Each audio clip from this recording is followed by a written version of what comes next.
Nacional. De este domingo 8 de enero de 2023, nuestro primer programa de la temporada de este año 2023 que se inicia. Y de inmediato, tendremos una conversación con el ministro de Hacienda que estará hoy con nosotros para vislumbrar qué es lo que viene en el horizonte de este año, inflación, crecimiento, las medidas que se anunciaron. Tendremos un panel político para conversar. Esta primera semana para el gobierno ha sido muy compleja a partir de la crisis de los indultos. Bueno, vamos a estar también con conversación política con el panel, pero partimos de inmediato con el presidente de la UDI, Javier Macaya, quien está ahí está en pantalla. Javier, buenos días, bienvenidos y muchísimas gracias por conectar con nosotros. ¿Dónde está?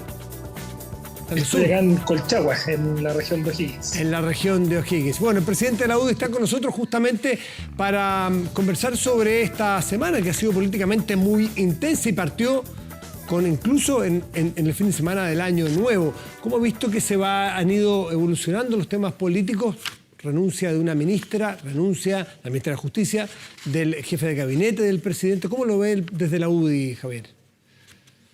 Mira, hoy día había una caricatura que ilustraba uno de nuestros diarios, de los diarios de circulación nacional, de La Tercera, si no me equivoco, que decía, escucha que ha estado duro el año, le decía en una caricatura del presidente de la República con otra persona, con un asesor, le decía, presidente, llevamos solamente 6 días, está recién partiendo. Y creo que es ilustrativa del estado de ánimo también de una semana que ha sido muy compleja. Yo creo que ha sido una decisión muy equivocada la de los indultos, porque no solamente constituye un error político por la señal que se envía en un momento donde para la ciudadanía la delincuencia, la inseguridad está siendo por lejos el principal problema y es absolutamente contradictorio, falta de coherencia, con cero coherencia, que se tome la decisión de indultar a delincuentes. Porque por mucho que el presidente quizás en estas pulsiones ya más voluntaristas diga que no se trata de delincuentes, el prontuario que hemos visto de los indultados da cuenta de que se trata de delincuentes y desde ese punto de vista la señal de falta de coherencia para la opinión pública, para los que nos dedicamos a la política ha sido absoluta. Pero además nos hemos dado cuenta de que fue una decisión descuidada, desprolija, con ciertas dosis de amateurismo que a uno le preocupan. Evidentemente estamos en presencia de una decisión que hay 2 personas que han tenido que pagar los platos rotos de esta decisión, la ministra de Justicia y el ministro y el jefe de gabinete del presidente, que entendemos tienen una responsabilidad importante en esto, pero por lo menos desde la oposición nosotros no vamos a descansar y vamos a seguir ejerciendo todas las acciones de fiscalización en el marco de lo que nos corresponde como oposición. Tenemos pensado recurrir al Tribunal Constitucional solamente para terminar lo que estamos pensando un poco para esta semana.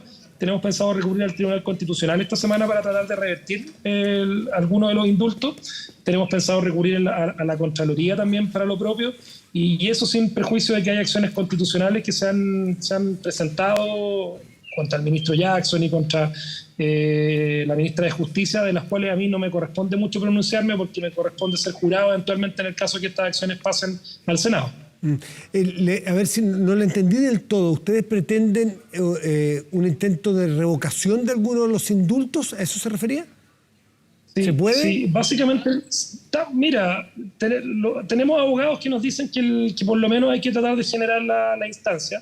Y tratar de presionar en las distintas vías, Contraloría, Tribunal Constitucional. Si tú revisas las declaraciones del ministro Jaime Campos, te encuentras con una declaración de alguien que no es precisamente nuestro sector político que califica inconstitucional alguno de los indultos. El caso de Jorge Mateluna, hay una tesis jurídica que sostiene que habiendo reincidido después del primer indulto, habría quedado sin efecto el primer indulto, el indulto que le concedió Ricardo Lagos. También vamos a tratar de obtener una aclaración respecto a esa situación. O sea, nosotros no vamos a descansar, porque por mucho que acá se trate de que paguen los platos rotos, que sean los chivos expiatorios de esta decisión, tanto la ministra de Justicia como que evidentemente hay desprolijidad, hay responsabilidad, pero a nosotros nos parece que tenemos, por una responsabilidad con el país, que tratar de revocar estas decisiones que eventualmente, y en eso quizás el llamado al presidente, más que reconocer el error y haber tenido que recibir el llamado de atención de la propia Corte Suprema, procurar también que él pueda tomar en consideración quizás alguna acción para revertir las situaciones más escandalosas, como por ejemplo son las de Luis Castillo, que al segundo que es liberado sale a reivindicar la violencia, el octubrismo. O sea, nos parece que evidentemente estamos en presencia de una situación bien lamentable y que creo que le va a costar muy caro al gobierno en las próximas semanas, en los Javier próximos Macaya, meses. entonces ustedes desde la UDI al menos quieren propiciar que se revoquen los indultos y le piden al gobierno o al presidente directamente que se desista o que dé pie atrás en las medidas que tomó. ¿Eso es lo que quieren? Sí, en derecho administrativo y en derecho en general, las acciones se pueden adolecer de vicios de nulidad, que es una de las alternativas que estamos explorando, que eventualmente podríamos nosotros impetrarlo. Pero también en derecho administrativo las acciones administrativas se deshacen como se hacen. Y acá hay un acto administrativo, un decreto que toma una decisión, que también tendría que ser el presidente de la República el que tome esa consideración. Pero a nosotros nos interesa que se pueda entregar justificaciones. Tú viste esta semana cuando se le hace la pregunta al presidente de la República respecto de si él conocía los antecedentes. Evidentemente no los conocía porque no fue capaz de dar respuesta a aquello y tuvo finalmente que tomar esta decisión. Pero el día de ayer de formalmente, pedirle la renuncia. formalmente ustedes le piden al presidente de la República que se desista o que deshaga las acciones administrativas, las medidas que tomó. Sí, probablemente nos va a contestar que no se puede, pero yo creo que el derecho, y cuando uno es el presidente de la República, puede impetrar todas las acciones que sean necesarias para tomar una decisión que ojalá tenga un poquito más de consenso político, social. Nosotros creemos que si eso no ocurre, igual estamos preparando y tenemos una serie de antecedentes ya para ser presentados en las distintas instancias para ojalá lograr revocar estas medidas. Ustedes, dentro de todas las medidas o la batería de medidas que están trabajando, explorando, ¿están las acusaciones constitucionales sobre la mesa también? Y usted, en lo personal, ¿estima que se justifica acusar constitucionalmente o a la ministra, que ya salió, pero igual se le puede acusar, o al presidente de la República con todos los efectos políticos que usted sabe que tiene algo de esa magnitud? A ver, yo quiero hacer una declaración que espero que no se malentienda, porque muchas veces se toma parcialmente. A mí no me gustó en el gobierno anterior, creo que le hizo mal a la política, al país, el festival de acusaciones constitucionales que vivió el gobierno anterior y con la entonces oposición que actualmente es gobierno. No me gusta, creo que le hace mal a la polarización, a la lógica de los países que tienen que avanzar en más acuerdos, en más diálogo. Pero evidentemente cuando se sobrepasan límites, que a mi juicio en algunas de estas situaciones, y particularmente en los indultos, se han sobrepasado, los parlamentarios y básicamente los diputados tienen la posibilidad de ocupar todas las vías de fiscalización. Yo lo digo en términos generales así, Matías. Yo he tratado de propiciar un tipo de oposición dialogante, que tenga la capacidad de llegar a acuerdos. Lo hicimos en una materia muy importante como la constitucional, pero para que eso avance necesitamos también un gobierno que se quiera dejar ayudar. O sea, y yo veo que este gobierno en estas materias, en seguridad, votaron la mesa de seguridad al final con esta decisión, no se deja mucho ayudar. Y por eso, siendo una persona que no le gusta la lógica de hacer política polarizada, entiendo que, y además me pasa, y Matías, tú lo entenderás, yo no puedo opinar sobre las acusaciones constitucionales porque eventualmente me va a tocar pronunciarme como jurado, pero me pasa que entiendo que los diputados hasta cierto punto, cuando se han superado todos los límites y un gobierno que no se deja ayudar, evidentemente están facultados para ejercer todas las acciones de fiscalización, incluyendo las acusaciones constitucionales. Sí.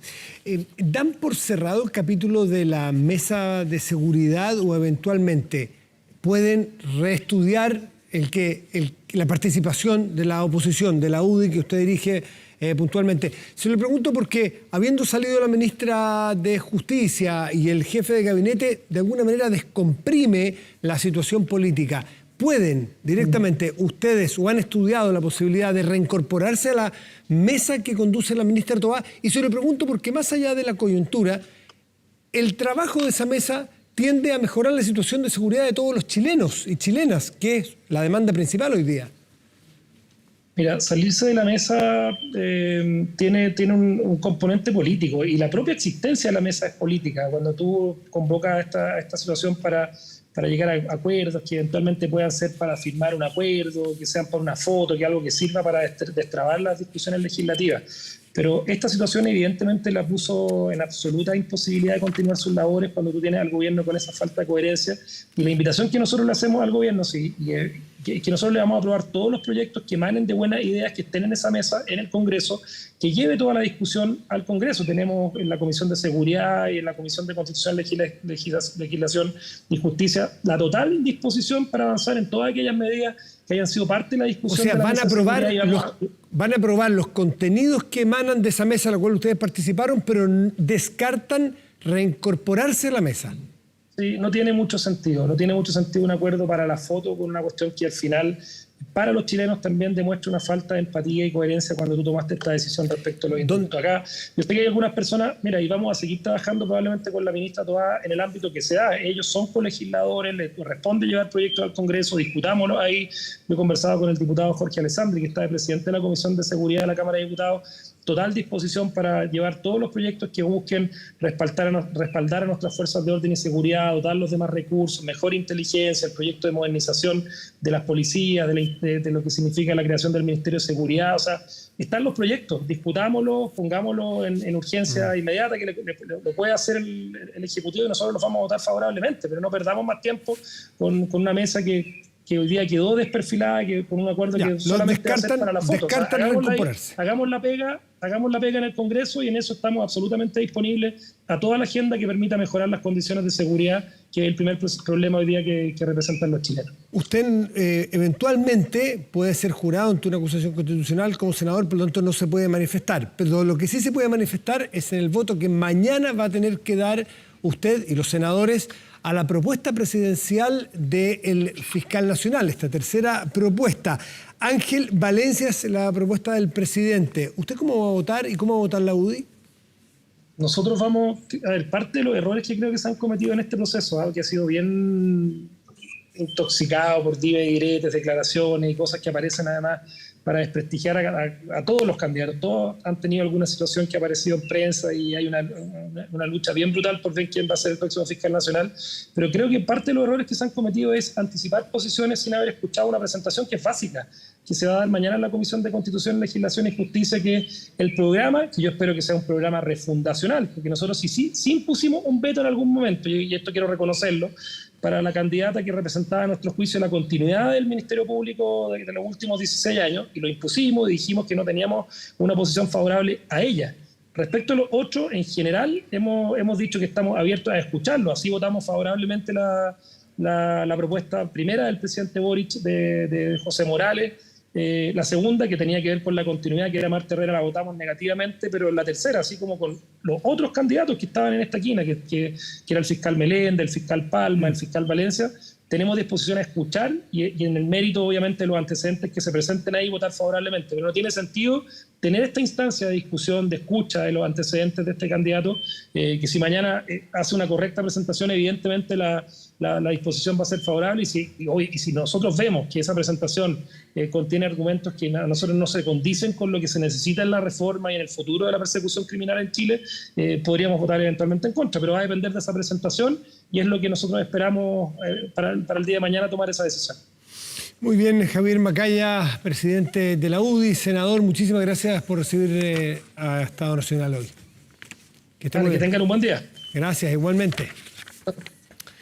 Bueno, y ya está con nosotros el ministro de Hacienda. Lo habíamos anunciado, ahora lo presentamos, Mario Marcel, ministro de Hacienda. Gracias por estar aquí, ministro. Buenos días. Buenas tardes. Buenas tardes ya. Sí, pues. Bueno, usted, si bien es un ministro meramente, no solamente técnico, pero sí está enfocado en cosas muy técnicas y a veces difícil comprensión para la ciudadanía en general, usted forma parte del gabinete político, del comité político, como los ministros de Hacienda hace mucho tiempo. Es ineludible preguntarle si esta, a su juicio, es la semana más difícil, la crisis más aguda que vivió el gobierno desde que está en la moneda desde marzo. Bueno, ha sido sin duda una semana difícil. Ha sido una semana difícil fundamentalmente desde el ángulo político. Obviamente se ha generado mucho ruido y mucho debate en torno al tema de los indultos. Estaba también el tema del nombramiento fiscal nacional. Pero tenemos que acordarnos de que la idea principal detrás de la incorporación de los ministros de Hacienda al comité político, cosa que ya viene creo que desde la época del presidente Lagos, tiene que ver con incorporar los temas económicos al comité político más que a la inversa. Pero usted no solamente hace presentaciones en ese comité todas las semanas, sino que da su mirada política desde su asiento, pero da la mirada política también, ¿no? Sí, dentro de las capacidades que uno tiene, obviamente mi especialidad es distinta. Entonces, pero lleva años usted en los gobiernos, desde, no sé, tiene una experiencia como pocos. Sí, digamos en el funcionamiento del Estado más que en la política. Sí, sin duda. Ahora, bien, se puede leer desde afuera, al menos que es bien complejo porque el presidente ha tenido que prescindir de los servicios, de la asesoría de uno de sus hombres más cercanos desde la universidad. Por lo tanto, esas son cosas quizás casi tan complejas cuando tuvo que prescindir de Isquia Siches. ¿Usted compara los dos hechos? Sí, bueno, hay muchas historias, ¿cierto?, personales detrás. A Matías, bueno, yo lo conocí en realidad cuando me incorporé al equipo de gobierno. Es una persona que trabajó muy cerca de nosotros durante el periodo previo a la instalación del gobierno y por supuesto después. Así que, bueno, siempre es doloroso que haya tenido que alejarse en estas circunstancias, pero en las decisiones de gobierno, digamos, lo que habla son las instituciones, uno tiene que cuidar las instituciones y muchas veces eso significa sacrificios personales. Quizás el momento más complejo de este gobierno fue el del 4 de septiembre, el día que ganó el rechazo, porque el gobierno se había involucrado de alguna manera en una de las opciones y es la que perdió. Pero la diferencia con esta crisis es que esta es una crisis autoinfligida, es a partir de una decisión y de una facultad privativa del presidente de la República, que emanó en una crisis que ha tenido varias aristas. Por eso le pregunto si esta es la más difícil, incluso más que la del 4 de septiembre. O sea, bueno, ha habido momentos difíciles, también del lado económico. En fin, yo creo que uno está para los momentos difíciles y para los momentos positivos. En lo último, en el análisis más político, de lo que concierne usted como miembro del comité político, ¿está cerrada la puerta a más indultos? Porque hay parte de los grupos que apoyan al gobierno, en la Prodignidad particularmente, que estiman que hay que seguir o que hay espacio para continuar con indultos a personas que están detenidas o incluso condenadas desde el estallido social en adelante. O sea, no me corresponde a mí resolverlo. Lo que sí hemos visto que tanto la ministra del Interior como la ministra secretaria general de Gobierno lo han señalado, así que no tengo mucho que agregar a eso. Entremos a temas más propios de su cartera, que no son pocas, son bastantes. Son bastantes y todos muy profundos, muy técnicamente complejos y de muchos efectos para la gente, para la ciudadanía, no solamente técnicos. Vamos, por ejemplo, a esto de la reforma de pensiones. Y en este contexto la ministra Janet Jara ha dicho que hay que armar quizás una mesa o un acuerdo nacional muy grande. Pero como están las relaciones, como escuchamos al senador Macaya, es de los momentos más difíciles con la oposición. ¿Está el espacio para generar una mesa amplia en reforma de las pensiones, por ejemplo? Bueno, yo creo que uno, en primer lugar, tiene que distinguir los ámbitos de las cosas, y sobre todo tener en cuenta de que detrás de la reforma previsional no es simplemente un proyecto del gobierno, lo que hay es una aspiración de la ciudadanía. Y la ciudadanía espera que le resuelvan los problemas o que se reformen cosas que no están funcionando bien. Ahora, claro, para buscar acuerdos hay dos vías posibles, ¿cierto? Una es seguir el proceso legislativo, que por lo demás siempre va generando mejoras, ajustes en los proyectos de ley, y lo otro es tratar de buscar acuerdos más amplios, ¿cierto? Como lo que señalaba la ministra. Lo que nosotros hemos visto es que particularmente en la Comisión de Trabajo de la Cámara de Diputados ha habido muchas señales en el sentido de buscar demorar la discusión, y quizás eso tiene que ver con, no sé, dificultades para poder resolver o llegar a acuerdos en esa instancia. Si eso, si ayuda a tener una discusión más amplia, paralela a lo que es el proceso legislativo, bueno, hay que probar todo lo que pueda ayudar. Pero afecta, en estas cosas más técnicas, ¿cuánto afectan las relaciones de las oposiciones, los gobiernos y el ánimo político para llegar a acuerdos más técnicos? ¿Qué es lo que a usted le concierne más? Claro, bueno, cuando hay momentos de tensión política, eso afecta a todos los ámbitos. Yo recuerdo, por ejemplo, después del plebiscito del 4 de septiembre, Tuvimos un par de semanas complejas en términos de la dinámica del trabajo legislativo, pero luego cada cosa fue tomando su cauce. En el caso de la reforma tributaria, por ejemplo, claro, tuvimos un periodo en que hubo un cierto impasse de cómo se seguía la discusión, pero después ya se fue enrielando por el cauce legislativo propiamente tal. Ya que estamos hablando de la reforma de las pensiones, usted esta semana estuvo hablando sobre un tema que está en parte de las indicaciones que ustedes han hecho y tiene que ver con el autopréstamo. Y usted hizo una mención que fue tomada bien dura, que dijo que puede ser un autoengaño más que un autopréstamo. Primero, ¿a qué se refiere? Y segundo, ¿qué le parecen las declaraciones de la presidenta de la Comisión de Constitución de la Cámara, Carol Cariola, que dice que es una contradicción lo que usted está diciendo, porque el gobierno ha presentado indicaciones en ese sentido? ¿Por qué no nos explica un poco más?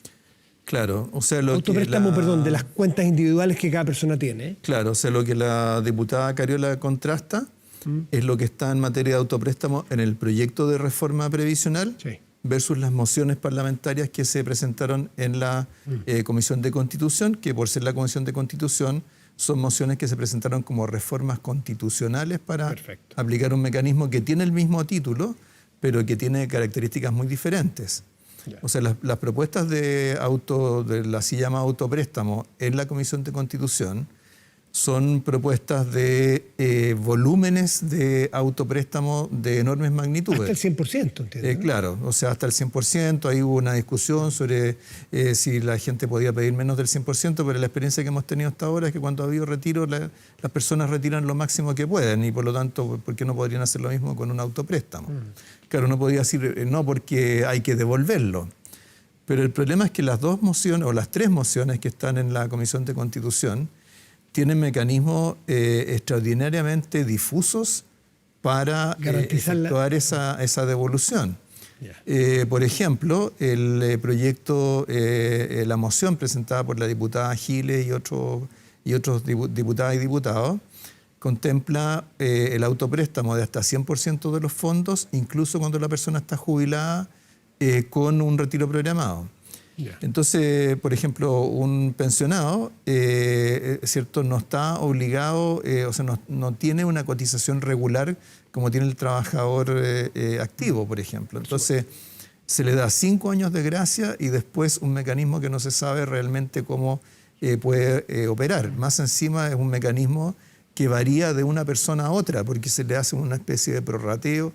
O sea, o bien no se devuelve porque no hay manera de hacerlo, o bien se transforma en un incentivo a la informalidad. O sea, una persona que ha retirado todos sus fondos y le quedaban 10 años para jubilarse, por ejemplo, lo que le va a convenir es no trabajar como asalariado, trabajar sin contrato, porque si tiene un contrato va a tener que ir devolviendo los fondos. Entonces, y en términos de magnitudes, son magnitudes gigantescas, o sea... ¿Y eso afecta a su juicio el mercado de capitales y eventualmente, más que eventualmente, y directamente a, por ejemplo, el mercado crediticio, crédito hipotecario, y se encarece para las personas? Claro, o sea, un retiro como el propuesto en una de las mociones, el retiro de 100%, básicamente destruye el mercado de capitales y, en fin, en la economía desaparece el crédito hipotecario. O sea, es más que los 3 retiros que se realizaron juntos. Es más de 50% del producto. O sea, no hay ninguna manera en que eso no provoque un colapso en el sistema financiero.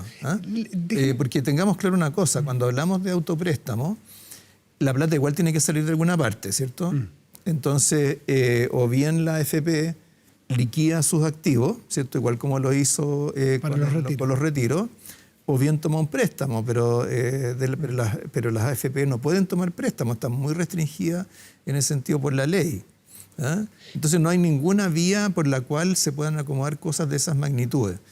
Pero sobre todo en la referencia al autoengaño es porque en el fondo estamos diciendo que vamos a tomar un préstamo, pero no hay ninguna manera práctica a través de la cual se pueda garantizar la devolución. Pero usted se cierra que en un futuro exista una opción, aunque sea más restringida y más acotada, del autopréstamo, de que las personas puedan utilizar en determinadas condiciones parte de lo que tienen y devolverlo de lo que tienen ahorrado en sus cuentas personales? Bueno, eso es lo que está incluido en el proyecto de reforma previsional, que lo tienen otros países con regímenes parecidos a los nuestros. ¿Cuáles serían los límites a grandes rasgos? ¿Qué porcentaje? ¿Por cuánto tiempo? Claro, ahí se contempla un autopréstamo por hasta 5% de los fondos, con un límite absoluto que es del orden del $1.000.000, y se establece una devolución a través de un aumento de 2 puntos porcentuales en la tasa de cotización hasta que se devuelve la totalidad. Pero la lógica de eso es algo que uno hace eventualmente en algún momento de la vida en que tiene una necesidad. No es una operación masiva y simultánea de todos los afiliados. Déjeme un paréntesis de lo que viene y lo que usted mencionó recién. ¿Usted estima que la realidad de hoy de los créditos hipotecarios, fundamentalmente, los créditos en general, las tasas en general, tienen relación con los retiros de entonces, en pleno crisis pandémica que tuvimos? O sea, lo que estamos viendo de dificultad de acceso a los créditos, ¿hay una relación directa y es consecuencia de los retiros? Por supuesto, no hay ninguna duda.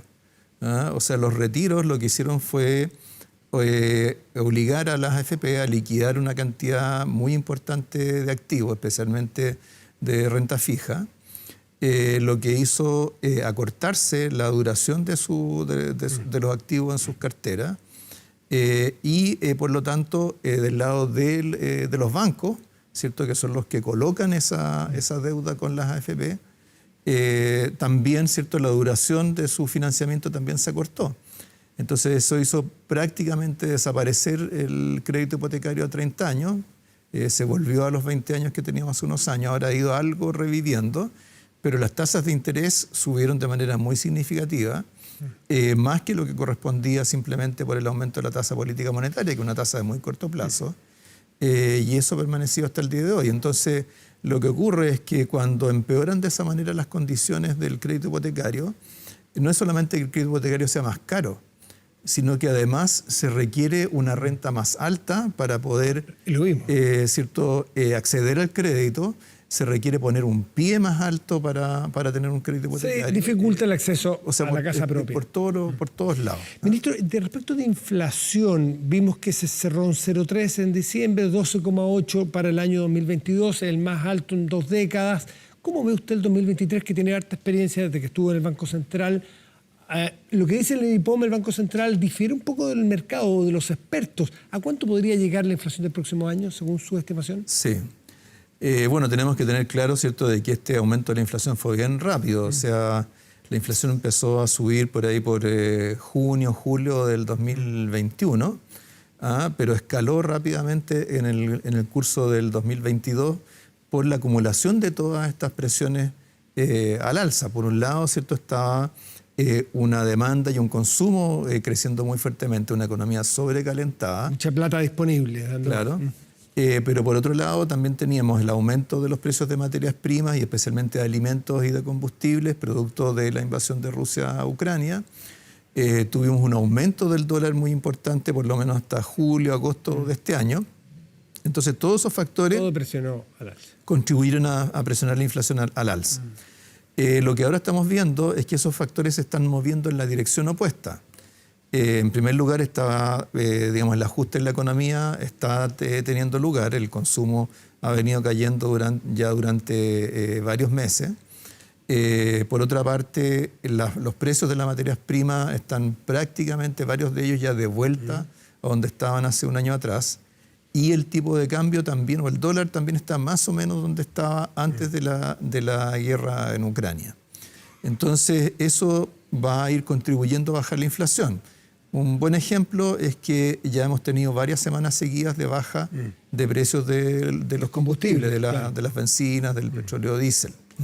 Y va a seguir ocurriendo. Nosotros ya más o menos calculamos que hacia mediados de febrero ya vamos a ver acumulado una baja de 100 pesos en el litro de bencina 93 octanos. ¿Y podemos ser optimistas a llegar a ese soñado 3% de inflación cuando la inflación no era tema en Chile? ¿Llegar en el mediano plazo, el 2023, o es mucho pedir? O sea, las proyecciones para el 2023 que nosotros compartimos son terminar este año con una inflación del orden del 4%, entre 4 y 5%. Ya en el segundo trimestre deberíamos tener ya inflación de 1 dígito en lugar de los 2 dígitos que hemos tenido hasta ahora. La interanual. Claro, en 12 meses. Y en la primera mitad del 2024 ya deberíamos estar de vuelta en el 3%. Una buena cosa. Quiero meterme en las ayudas, el tiempo que nos queda. Las ayudas que plantea el gobierno, 2.000 millones de dólares, para ponerla en dimensión, y son varias medidas de ellas. ¿Cuál le parece a usted, qué es lo que persiguen detrás? ¿Cuál es el concepto que está detrás? ¿Qué foco tienen cuando usted diseña estas políticas? Sí, bueno, en primer lugar, lo que hablábamos recién respecto de cómo se va a ir moviendo la economía durante el 2023 es bien importante, porque a nosotros nos queda todavía un trimestre que va a ser un poco más complicado, que va a ser el primer trimestre de este año. Todavía vamos a tener alguna baja adicional de la actividad y la inflación todavía en 2 dígitos. Ya el segundo trimestre ya esa situación va a mejorar.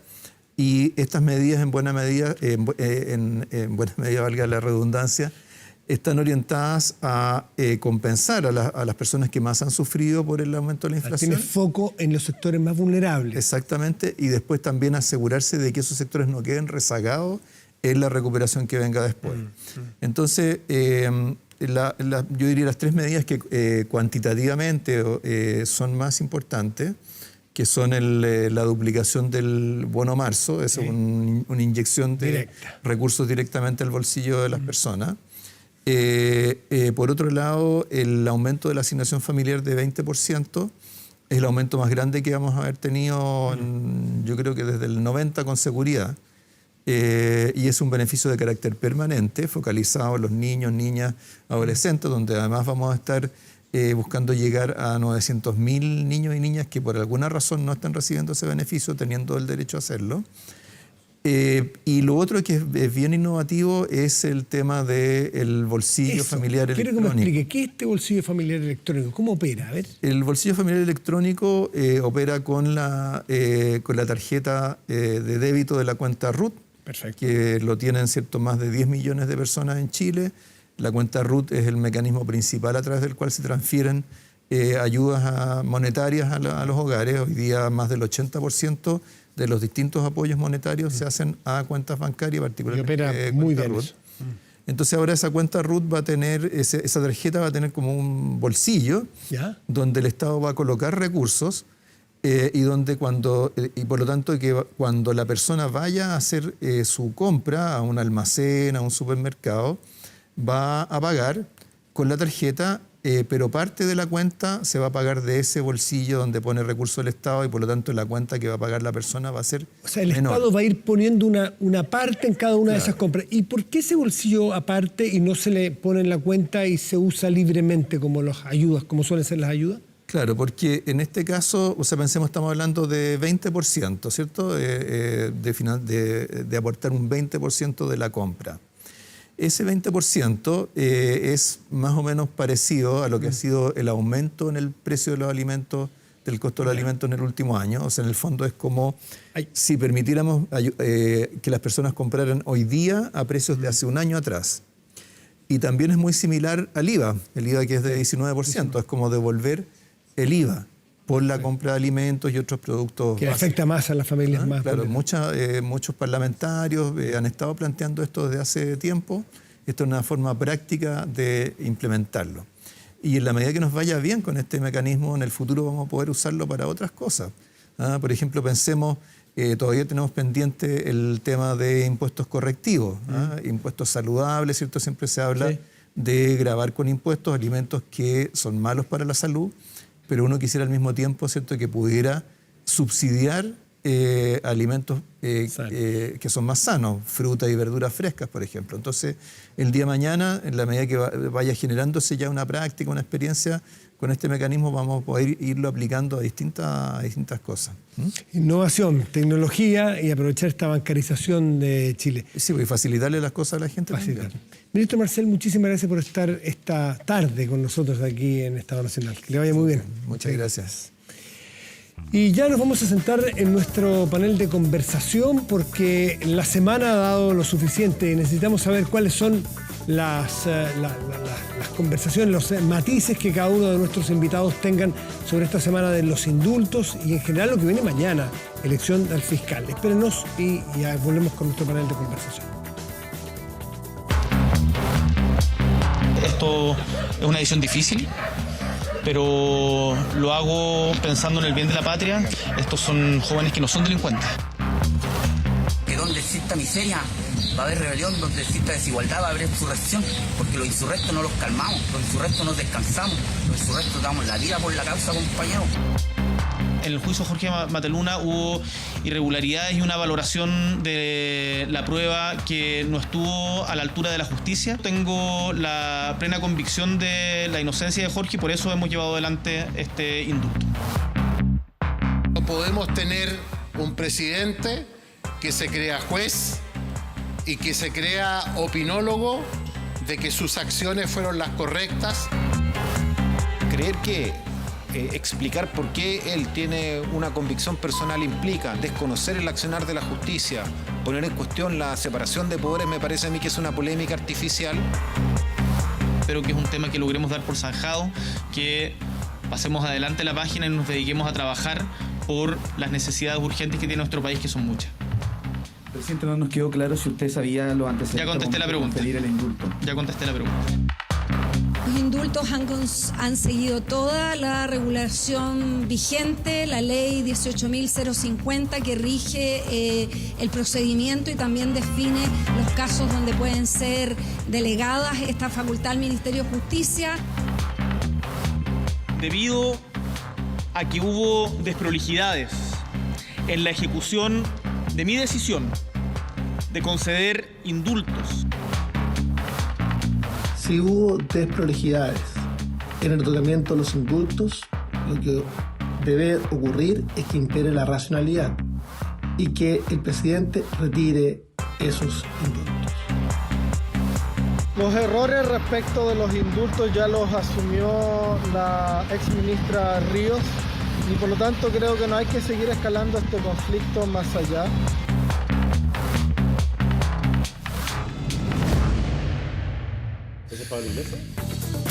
Estamos ya de vuelta en Estado Nacional con nuestro panel y presentamos de inmediato a nuestros participantes, el diputado Guillermo Ramírez, diputado 10 minutos, como Macaya, los senadores, que no será senador ahora. No. Es muy dinámico esto.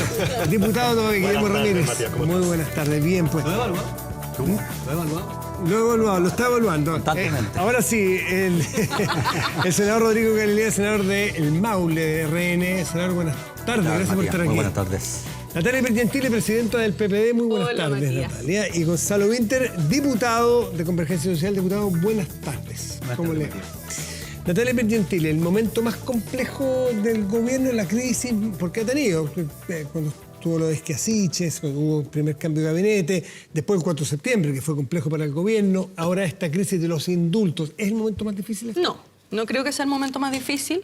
Yo creo que uno de los momentos más difíciles del gobierno sin duda fue el 4 de septiembre. Creo que esto es un problema, sí, un momento complejo, pero no la mayor crisis y creo que hay que evaluarla en su mérito. No desatender que hubo un problema grande, pero que el presidente ha dicho con claridad qué es lo que pensaba del indulto, cómo lo ha abordado y bueno, prueba de eso es que cesó en su función una ministra y su propio jefe de gabinete.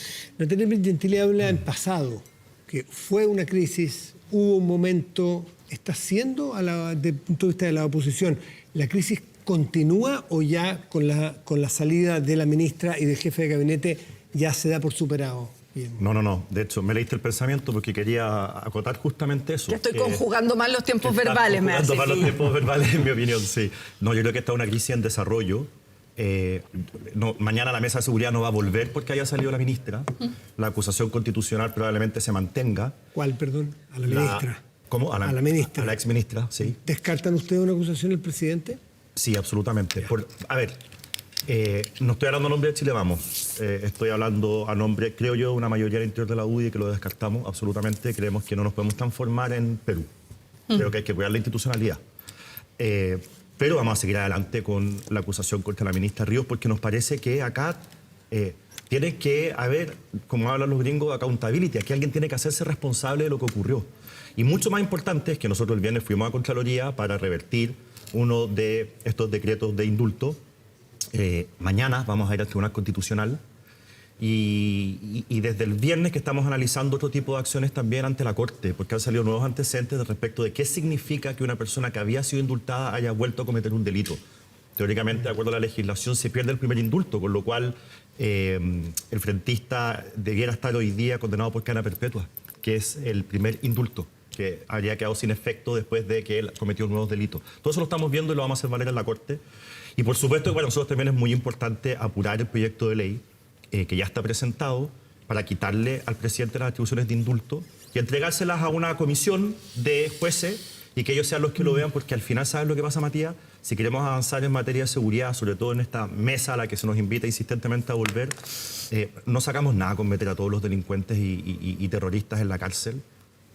Si después el presidente puede en algún momento cometer el gravísimo error que cometió de nuevo y volver a sacarlo. Rodrigo Elías, ¿son reversibles estos decretos o lo hecho está? A ver, yo creo que el presidente cometió un error relevante, ¿ya? Un error relevante en varios aspectos, en torno a la oportunidad en que hace estos indultos, también al optar por algunos y no por otros. También, yo no sé si se ha dado cuenta, el gobierno está cometiendo una injusticia terrible. Porque cuando hay razones de peso en un indulto, tradicionalmente ya hace algún tiempo eran básicamente indultos humanitarios, personas que estaban gravemente enfermas, con cáncer, se iban a morir, mucha edad. Cuando uno indulta a dedo por una causa en la que muchas otras personas están presas, también los que siguen presos dicen, bueno, pero ¿y por qué indultaron a estos 12 y no me indultaron a mí?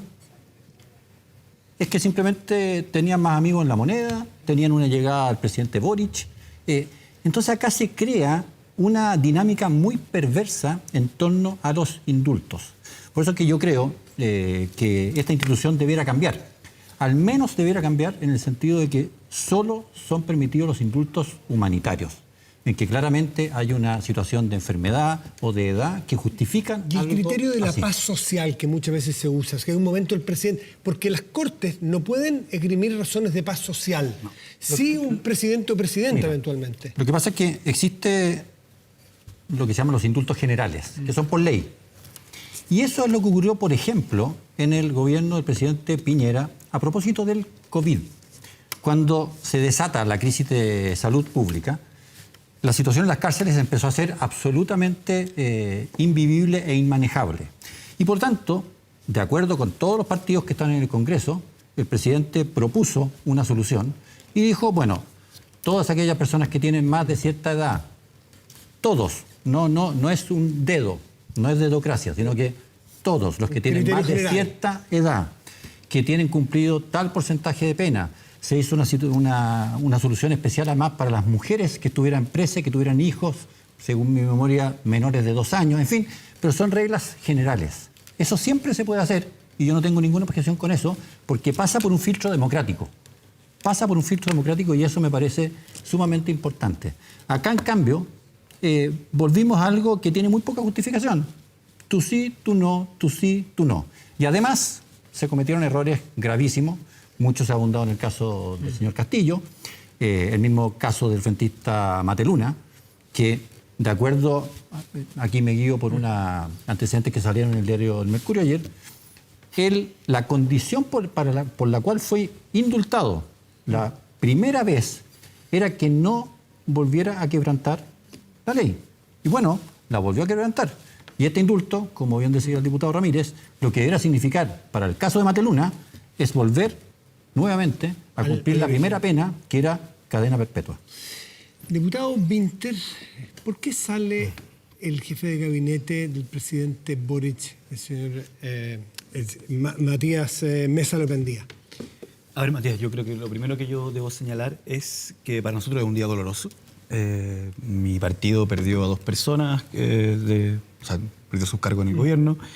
Además, debo hacer quizá por honestidad la aclaración que me considero cercano a ambas. Por lo tanto, un día muy difícil de procesar para nosotros, pero creo que me guió por lo que dijo el presidente de la República, que aquí se cometieron errores, se expuso al país esa situación de manera transparente y se hizo asumir la responsabilidad política a las personas que son responsables de esto, con un costo importante, por ejemplo, para mi partido, pero también para el presidente mismo, ¿no? que pierde a su propio jefe de gabinete, que es su principal colaborador en toda la instalación en el gobierno. ¿Ellos son los responsables de armar la lista de los indultados? Yo lo que he entendido, y aquí quiero ser muy claro, que no hablo a nombre del gobierno, y lo que quiero ser muy claro, sino que hablo como una persona que ha seguido este asunto por la prensa. Yo lo que entiendo es que el presidente solicitó al Ministerio de Justicia que para revisar los indultos y los delitos por los cuales estaban, los delitos en contexto de la anomalía social, que algunos llaman revuelta o estallido, como se le quiera llamar, él quería que estuvieran filtrados, es decir, que no llegaran a su escritorio quienes tenían una larga lista de un historial de delitos comunes no asociados al estallido social. Y eso no pasó. Y ese filtro en algún camino de la burocracia del gobierno se pierde y terminan llegando a su escritorio personas que no deberían haber llegado. Eso es lo que yo he entendido de los mensajes que ha entregado el propio gobierno, insisto. O sea, decirle a toda la ciudadanía, no reemplace lo que haya dicho yo. O sea, no reemplace conmigo Gonzalo, con lo que yo digo. El presidente no contó con todos los antecedentes.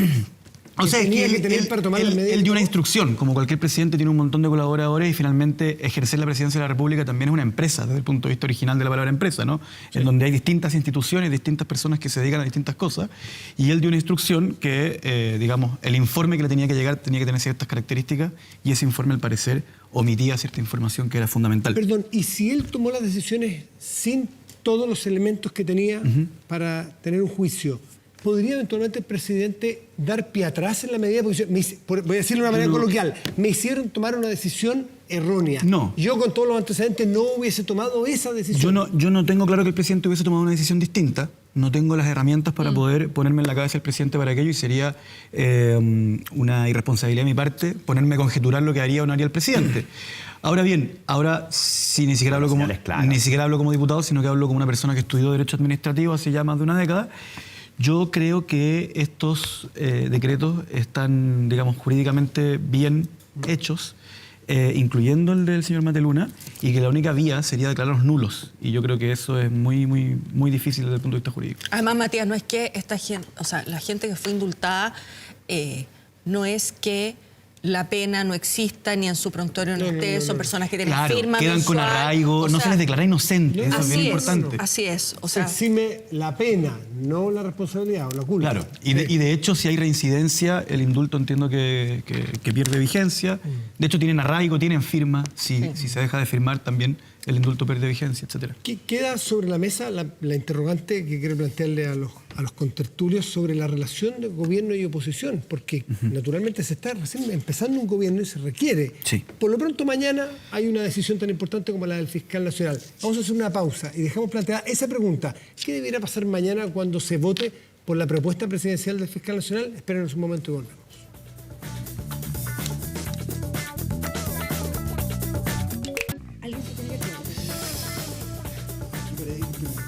RexMás es el mejor software de remuneraciones de Chile y el más completo porque también ayuda a presentar con éxito las declaraciones juradas al portal de servicio de impuestos internos. Asesórate con el que más sabe de estos temas. RexMás. Conoce más en rexmas.com. Natalia Bergentile, que no es parlamentaria, pero sí dirige un partido y las relaciones, ¿todavía dice? Por ahora. Por ahora. Por ahora dije el partido. Por ahora parlamentaria. Las relaciones oposición-gobierno pasan mucho por los partidos. De hecho, los acuerdos fueron vía los partidos. ¿Cómo se ve hacia adelante esta oposición que está tan dura, que no quiere subirse a una mesa a conversar, pero que usted dice que es necesario hacerlo? A ver, yo no quiero partir de la base de que hay una oposición dura. Quiero ser súper honesta. Yo creo que aquí... O que se ha endurecido respecto de lo que venía haciendo. Ha respondido de manera dura a ciertas acciones que no le han parecido al gobierno. Yo puedo tener una evaluación de que si eso me parece o no. Pero creo que no puedo desconocer que Chile Vamos, al menos esa oposición, quiere construir un acuerdo de seguridad, quiere llegar a un acuerdo de pensiones. Quizás no es el mismo que quiero yo. ¿No está en riesgo No es mi entonces misma la propuesta. viabilidad de una relación razonable oposición-gobierno? Yo creo que no está en riesgo, pero que tenemos hoy día un distinto sentido de urgencia. Para mí es razonable que la oposición opine lo que quiere opinar respecto a los indultos, pero que eso no signifique el que no vuelvan a sentarse en la mesa de seguridad. ¿Por qué lo digo? Porque podemos tener una mirada crítica sobre los indultos, insisto, pero creo que es tan importante, no para la política, sino para que la ciudadanía sienta que la política sirve para responder a sus problemas, que es donde tenemos la mayor fragilidad en la política respecto a su distancia con los temas coyunturales. Entonces, yo espero que Chile Vamos esté en la mesa de seguridad, que nos pongamos de acuerdo en los proyectos de ley más importantes para abordar este tema y, por cierto, también que sentemos las bases de una forma de relacionarnos que permita acelerar la discusión de pensiones, tributaria y, por cierto, todo lo que viene en un año complejo en economía. Senador Galilea, el senador Macaya descartó que se vuelvan a subir a esta mesa, pero ¿se puede mantener una relación civilizada en el contexto democrático que uno requiere entre oposición y gobierno después de lo que ha pasado? Claro, a mí me parece que es obligación que oposición y oficialismo tengan una relación completamente lo más fluida posible y lo más civilizada posible. Se producen estos impases, ¿no es cierto? Lo de los indultos para nosotros es un tema grave y nosotros sentimos que el gobierno fue el que tiró el mantel en la mesa de seguridad que tan bien venía trabajando. Pero nosotros sabemos perfectamente que la mesa de seguridad es finalmente, las medidas de seguridad son una obligación. Son una obligación para la derecha, para la izquierda, para todos. Tenemos que llegar a algo. Y lo que esperamos es que el gobierno haga un mea culpa, en el fondo reflexione profundamente. La salida de la ministra y del jefe de gabinete no es ya un mea culpa suficiente. Lo que pasa es que eso algunos lo pueden plantear simplemente como que ya rodó una cabeza. Pero, ¿es eso, o dos cabezas. Pero yo creo que eso no es lo relevante. Lo relevante es una reflexión muy genuina para volver a ganarse la confianza de todos los demás que estaban trabajando en la mesa de seguridad. Entonces, yo espero acá gestos de política, de la buena política por parte del gobierno. Hay senadores, por ejemplo, la senadora Paulina Núñez y la senadora Luz Ebensperger, ambas del norte. Dijeron, bueno, presidente, empieza a hacer gestos muy concretos en el ámbito de la seguridad. ¿Cómo enfrentamos ya el problema fronterizo en el norte? Y bueno, hay otras muchas medidas en que yo creo que si el gobierno vuelve a sentarse a esta mesa que nosotros jamás hemos querido que se acabe y llega con medidas, compromisos, con una reflexión respecto de lo que ha pasado, bueno, todo sigue caminando. ¿Sí? Por ejemplo, saber si es que, y aquí creo que Gonzalo Winter agarre de vuelo esta pregunta, ¿quieren saber ustedes en el fondo el presidente, más allá de que lo que declaró, si estuvo correcto, si fueron los plazos, si fueron las personas, si es que en el fondo siguen pensando que está correcta la medida que tomó? O sea, ¿quieren que vaya al fondo el presidente? ¿Ese gesto requieren? Yo creo que aquí tiene que haber una reflexión profunda. Como decía en la parte anterior, el presidente creo que cometió muchos errores.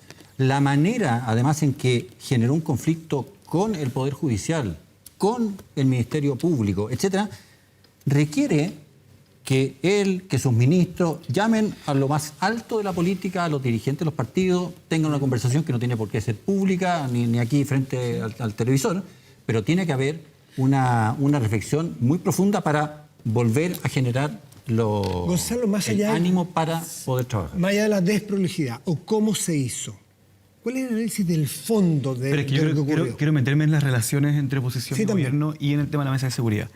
Yo creo que no tiene justificación y es muy malo para el país que se abandone la mesa de seguridad y voy a explicar por qué. A diferencia de materia de pensiones o materia, por ejemplo, de nueva constitución, en donde genuinamente tenemos diferencias. Yo evidentemente imagino que el mejor sistema de pensiones y el que mejor pensión entregaría, mi respuesta es distinta a la de Guillermo y a la del senador Galilea. No así la preocupación por las pensiones. No así la preocupación por las pensiones.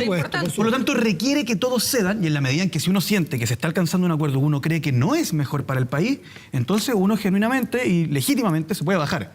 En el caso de seguridad no estaba ocurriendo eso. De hecho, te voy a contar una cosa, Matías. Yo he hecho en privado, le he preguntado a muchas personas de Chile Vamos, si tú hubieses sido el ministro del Interior desde que asumió Toá hasta el día de hoy, ¿qué tan distinto lo hubieses hecho? ¿Qué tantas cosas diferentes hubiese impulsado que no ha impulsado ella? ¿O qué tanta divergencia ideológica hay en la forma en que Carolina Toá ha llevado al ministerio con un eventual ministro de Chile. Poca, ¿no? No, ninguna me ha sabido responder, ninguna en tu turno. A mí no me Ninguno me ha sabido responder cuál es la diferencia. Entonces, ¿cuál es el problema? Que en ese aspecto, en materia de seguridad, a lo que se estaba alcanzando era a cosas en las que sí estaban de acuerdo y que todos creían que eran buenas para el país. Entonces no hay una justificación patriótica para bajarse sin asumir que estás dejando de impulsar algo que crees que es bueno para el país. Pero sobre la relación, muy importante. Chile está como está porque tiene un modelo de desarrollo que hace más de 10 años que está dando cuenta de agotamiento, con productividad estancada, con desarrollo económico estancado, con sueldo estancado hace más de 10 años. Ya sabemos, la historia nos ha mostrado que en Chile va a seguir habiendo izquierda y en Chile va a seguir habiendo derecha. Por lo tanto, si Chile no se sienta y se pone a conversar sobre de qué vamos a vivir en los próximos 50 años, porque a la conclusión que llegues, si tú dices vamos a vivir del pan, bueno, hay que empezar a comprar terreno y sembrar trigo, ¿no? Si no nos ponemos de acuerdo y seguimos, digamos, haciendo este tipo de jugueteos entre yo te saco piso, tú me das piso, etcétera, Chile no va a salir del estancamiento. Y ahí yo sí quiero denunciar que hay una oposición que sí quiere colaborar, pero también de parte del Partido Republicano veo con toda claridad, de parte del Partido Republicano, no de Chile Vamos, que hay una cierta tranquilidad con que en la medida en que le puedan imputar cualquier delito que ocurra dentro de la República de Chile directamente al presidente Boric, entonces no desean realmente que se acabe la crisis y con eso tironean a Chile. Algunos dicen que ustedes como oposición a Piñera operaban de esa misma manera que usted ha descrito de... Y en el momento recibimos las críticas que... Pero o sea, tendríamos que ir caso a caso. Pero acepta que en general se comporta... No, porque la diferencia que yo tenía con el presidente Piñera y con las políticas públicas que él impulsaba era que yo legítimamente estaba en desacuerdo con ellas. Pero en materia de seguridad, de narcotráfico, ¿cierto? En materia de crimen organizado, ¿cuál es la diferencia ideológica entre este gobierno y la oposición? Diputado Winter, usted dice que le ha hecho una pregunta hipotética a muchas personas de Chile Vamos. Si ustedes fueran ministro del Interior, ¿lo harían distinto? Yo le hago una pregunta hipotética. Ajá. Si hoy día fuese oposición al presidente Piñera, con todo lo que conocemos, ¿actuarían igual como oposición al presidente Piñera? No. Es imposible que en cualquier situación de la vida uno realmente haría todo igual. ¿Son autocríticos entonces de alguna manera con la oposición que hicieron? A mí me carga la gente esa que dice yo no me arrepiento de nada. No, yo soy autocrítico de casi todas las tareas que he llevado en mi vida. Oye, bueno, no es sorpresa que yo voy a estar en desacuerdo con prácticamente todo lo que dijo Gonzalo. Prácticamente en todo. Sí, modelo de desarrollo estancado. Pero esto es algo muy común. Sí, pero yo pienso que eso es por la reforma de Arena. Tú no vas a estar de acuerdo con eso. No, yo creo que era mucho antes. Entonces, 2009, reforma tributaria del ministro de Arena, gobierno Bachelet. Para que terminó con los 30 años de progreso económico, la del ministro Marcel lamentablemente es aún peor, pero eso lo podemos hablar otro día. La productividad está estancada mucho. Está bien, Gonzalo, mira. 2 puntos. Primero, si el presidente de la República, esta fue la expresión que se usó acá, le cortó la cabeza a 2 personas, una ministra y a un colaborador estrecho, quizás el más estrecho. Metafóricamente. Lo que él, evidentemente, si no estaríamos hablando de otra cosa, evidentemente que él está aceptando que en materia de indultos hubo algún error. Y la manera de solucionar, de resarcir ese tipo de daño es echando atrás ese indulto. O sea, a mí me parece toda lógica. Yo no estoy pidiendo que el presidente... Un momento. Yo no estoy pidiendo que el presidente eche atrás los 13. Sino que si él piensa que en el caso de Mateluna y en el caso de el señor Luis Castillo hubo un error grave en los antecedentes que le valieron el cargo a una ministra y a su jefe de gabinete, entonces lo que corresponde es que se haga lo posible para anular esos decretos. Porque si no, esto es simplemente que el hilo se cortó por lo más delgado y seguimos adelante. Y no es una verdadera aceptación de error. ¿Están dispuestos a eso? Eso tiene que ir acompañado de un gesto mucho más específico, porque aquí hay una aceptación de que hay un error y tiene que enmendar entonces el error. Esa es la primera cosa que estoy de acuerdo con Gonzalo. No, porque la pregunta es ¿qué tiene que ver todo esto, que es súper interesante y bien articulado, con juntarse con la ministra Toá a impulsar una agenda contra el crimen organizado? Con el que estoy en desacuerdo con Chile Gonzalo, necesita a Guillermo Ramírez impulsando con la ministra Toá una agenda contra el narcotráfico. Por un argumento que Gonzalo, Guillermo Rodríguez. Chile necesita. Gonzalo dio un argumento de por qué no tiene que haber mesa. Porque Gonzalo lo que dice es, cuando yo voy donde los de Chile Vamos, oye, en materia de seguridad estamos más o menos de acuerdo. Bueno, entonces, ¿por qué no mandan los proyectos al Congreso? Si las mesas se necesitan cuando no hay acuerdo. Con la Natalia estuvimos 100 días en sesiones a veces de 10 horas, tratando de ponernos de acuerdo en un proceso constitucional. Pero te das cuenta de la mezquindad de tu argumento. O sea, no quieres que el gobierno te consulte. Gonzalo, yo no te interrumpí. Entonces, como no estábamos de acuerdo, hubo que estar 100 días, a veces 10 horas sentados en una mesa para poder llegar a un acuerdo. En materia de seguridad, ¿sabes lo que está pasando, Matías? La verdad, esta es la verdad. El gobierno necesita la mesa para convencer a los de Apruebo Dignidad de que voten a favor de esas medidas. Porque si el gobierno hoy día manda un proyecto al Congreso rudo en materia de delincuencia, probablemente el socialismo democrático lo va a votar a favor. Nosotros de todas maneras lo vamos a votar a favor. No necesitan sentarnos en una mesa para que nosotros concurramos con nuestros votos. Pero la Prueba de Dignidad se va a enojar. Pues. Pero está poniendo un caso hipotético. No es hipotético. Está haciendo un análisis de algo que no ha ocurrido. Sí ha ocurrido. Tú votaste como 10 proyectos en materia de seguridad en contra. Igual que el presidente Boric, que la ministra Vallejo. Entonces ha ocurrido 10 veces. Pero tú estás diciendo que va a pasar ahora. Sí. Entonces lo que está haciendo el gobierno es lo siguiente. Es decir, muchachos de la Prueba de Dignidad, esto es fruto de un acuerdo. Tenemos que cumplir la palabra empeñada. Rodrigo, a favor. Entonces, nosotros ya no estamos para darle solución a todos los problemas internos al presidente Boric. Nos sentamos en un principio para ayudar, pero no, manden los proyectos. Los aprobamos esta semana. ¿No quieren ¿Para qué quieren seguir tratando esto con mesa? No quieren elaborar si los proyectos. Si el problema es apruebo dignidad, eso es no querer colaborar. El Partido Comunista, hagamos las cosas como son, si vamos a votar todos a favor. El senador Galilea pide la palabra y quiero aprovechar y preguntarle cómo ve la votación para fiscal nacional mañana. Usted ha sido, dicen, de los promotores de los rechazos anteriores. Termino con eso, pero quería hacerme cargo un poco del último tema. Vuelvo con lo primero que dije. La seguridad es una obligación, ¿ya? Efectivamente, yo creo que es necesaria ciertos acuerdos. ¿Por qué? Porque pocos años atrás, efectivamente, sectores vinculados al actual gobierno votaron en contra muchas cosas que para nosotros eran obvias.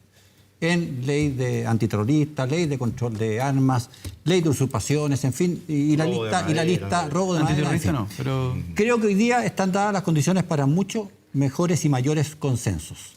Pero nosotros estamos esperando que, vuelvo a reiterar, nosotros hemos seguido trabajando en seguridad. Renovación Nacional, los senadores, los diputados han seguido trabajando en seguridad, están poniendo por escrito todo, me imagino que la UDI lo mismo. Estamos esperando que el gobierno vuelva, después de haber tirado el mantel y de haber dado una señal absolutamente nefasta para la seguridad, que vuelva con las reflexiones del caso para seguir construyendo y apurando cuestiones que son muy importantes en seguridad.